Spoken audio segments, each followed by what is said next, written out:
Já vás všechny vítám u velikonočního streamu, na které jsem se naplánovala speciální komentování. Není to žádná událost, stáhla jsem si extrémní galerii velikonočních beránků. Jako bude to záživný, mám asi 72 fotek nepovedených beránků, takže těším se na to. Samozřejmě každou tu fotku já už jsem projížděla, ale neprojížděla jsem mi do detailu, jenom jsem viděla nějaký paskvil a už mi to stačilo. Reálně, pak mi to stačilo. Jsem ráda, že už se to neslaví, protože sama ten svátek nemám moc ráda. Chlapci možná ještě mají trošku jinak, ale jako holka můžu říct, že valná většina holek tady tenhle svátek prostě úplně nesnáší.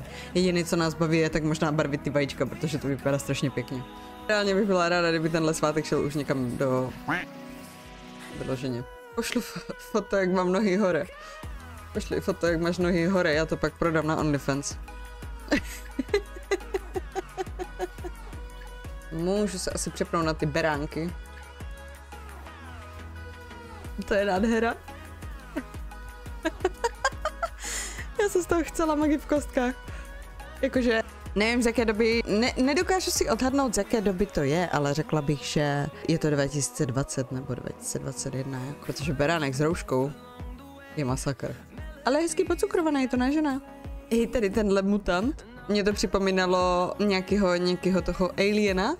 A ta kočka ještě jak na to čumí, jako hej, dej mi ho, já ho zmlátím. Hlavně proč nenatřeli i ten obličej, když už teda ho natírali čokoládou. Tomu nerozumím. Tak, ano. Tomuhle já absolutně nerozumím. Proč to ty lidi dělají? Proč to vůbec fotí? Proč to vůbec dávají na talíř? A ještě víš co, ještě ta práce s tím si jako nalít na tu čokoládu, přitom to absolutně nemá nijaký tvar. Prostě nechceš. Tady tohle jako, představ si tu situaci, kdy přijdeš někomu na návštěvu a on ti tohle nabídne. To je jako, si chceš říct jako vážně? Tady i to prkínko, jak vidíš, jako tak vypadá, jako kdyby tam bylo na... Hlavně, že tady nad tím má kočičky, vole. Jako i ty vajíčka jsou takové jakýsi bluvající barva. Já jako, abych se omluvila hned ze startu, já jsem nikdy beránka nečetla. Já nikdy beránka nepekla, takže absolutně nevím, co to je za práci. Hádám, že by to dopadlo přesně tady takhle nějak. Jestli bych to ještě fotila, a ještě bych se s tím, že bych na to lila tu čokoládu a ještě na to dávala ty konfety. No. Tady těchhle bukake beránků vím, že tam mám víc. Já tomu nerozumím. Když už na to chceš jako nalít tu citronovou polevu, na toho beránka nalít celou. A ne, že... Jako to, že má trošku jako pohnutý život, to se dá spravit špejlama trošku jako. Jo, to už znám jako tu vychytávku od babičky, když jsem ho nikdy nepekla, tak ty vychytávky znám, no, člověk si pamatuje. Když něco špele, to vždycky zachrání. Ale... Why? Ještě tak nalitý jakože i přes ty oči, no. Ještě to nalivali, vole, na tom ubrousku, takže co je to, no. Ano, spíkovej beránek. Jako, já mám pocit, že tam mám ještě pak jednoho a ten nemyslím tlačinkový. Ale jako to umělecké stvárnění toho obličeje, toho beránka, klobouk dolů, jako, klobouk dolů. A jak říkám, špejle zachraňují všechno. Ne, že ne? Ano, tihle mimozemští beránci se tady budou objevovat často, ale já, než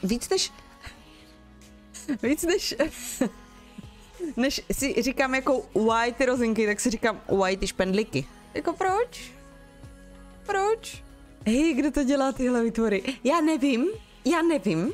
Já chápu, že ne každý jsme umělec a chceme to prostě vyzkoušet, ale já obdivuju tu odvahu těch lidí to vyfotit a postnout někam. Reálně jsem dneska projela různé stránky, jako těch kolekcí tady těchhle nepovedených beránků je strašně moc. Já jsem si dala práci s tím, že jsem projela i Facebook.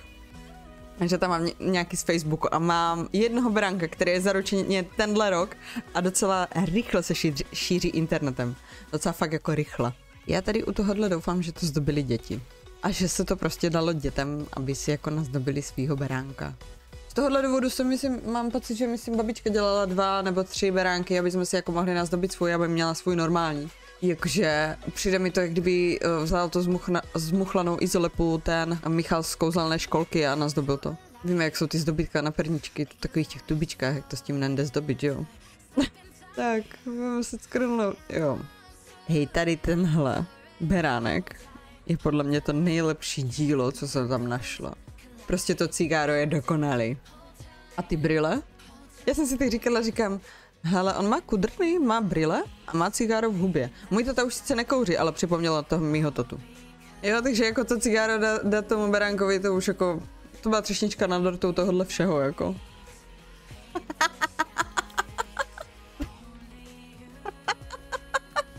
Hej, ale takovýhodle pasáka, jako. Jako ten golden chain, no pozor. Oči jako safíry. Jakože luxus, luxus. Akorát ten klobouček po babičce. No, to je ono. No, já netuším, co komu tady tenhle beránek zrovna udělal, ale tak smutný a pohnutý život u beránka jsem ještě neviděla. Mi přijde smutný jak oslík z Medvídka půl. Fakt, že jo?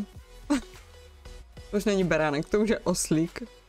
Hej, tady ten, já když jsem viděla tady tohodle beránka, mě to připomnělo Futuramu a úplně bych čekala, že mi třeba načepuje Slurm. Tady je přesně ten, o kterém jsem mluvila. Tam předtím byl Aspikovej a tady to je nějaká tlačenko, Aspiko, něco, nevím, ale proč? Koho tak nasrali Velikonoce, že tohle musí udělat velikonočnímu beránku? A ještě to lejnoce zatím, jako to je nějaký jako zbytek asi, nebo nevím, nebo to má být jako stromeček, nebo absolutně nechápu. Jako,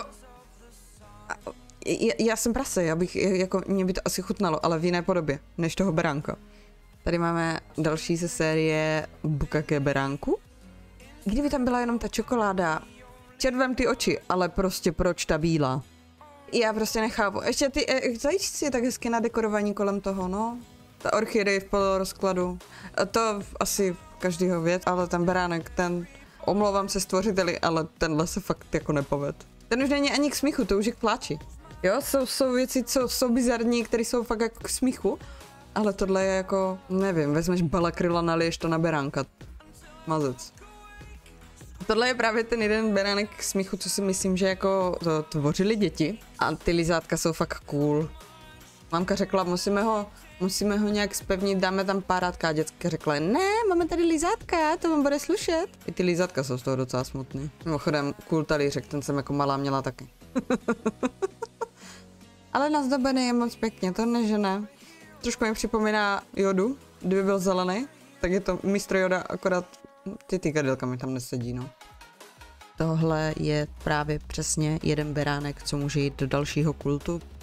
Ten jeho pohled, hodně děsivý, měla bych z něho strach velký. Tak, jedeme dál, mám strach. OK.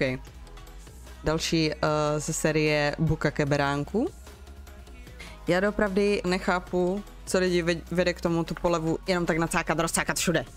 Jako jo, asi kdybychom to nechali tvořit pány, tak ti by se v tom jako vyžívali, to jako ne, že, ale jako na beránka to je stejně takový jako trošku zoofilní, že jo. Ale ta tráva, ta je cool. Já mám jako Slováky jako docela ráda, ale jako what? Někdo si hrál na takového slovenského fanatika, že ho tady musel i potřísnit krví, nebo já nevím, já tomu nerozumím. Proč?